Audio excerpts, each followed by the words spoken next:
প্রেগন্যান্সিটা যে মাল্টিফিটাল কিনা, অর্থাৎ পেটের ভেতরে একটি ভ্রূণ তৈরি হয়েছে নাকি একাধিক ভ্রূণ তৈরি হয়েছে, সেটা দেখা সঠিক সময় হচ্ছে এই আর্লি প্রেগন্যান্সিতে ভায়াবিলিটি বা ডেটিং স্ক্যানের মাধ্যমে।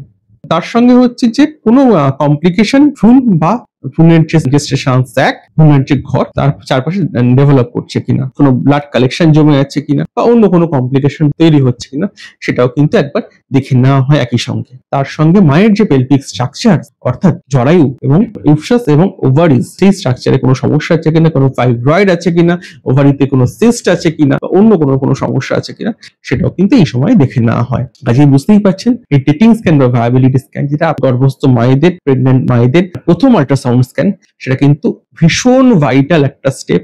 এটা দুরকম ভাবে করা যায়, ট্রান্সভ্যাজাইনালি এবং ট্রান্স অ্যাবডোমিনালি, অর্থাৎ পেটের উপর দিয়েও করা যায় এবং ভ্যাজিনার ভেতরে একটা প্রোব ঢুকিয়ে, এন্ডোক্যাভিটারি প্রোব ঢুকিয়ে করা যায়। আমরা কিন্তু এত আর্লি প্রেগন্যান্সিতে ইউজুয়ালি ট্রান্সভ্যাজিনাল আল্ট্রাসাউন্ডটি করে থাকি, কারণ তাতে অনেক বেশি নিখুঁত ইনফরমেশন আমরা পেতে পারি।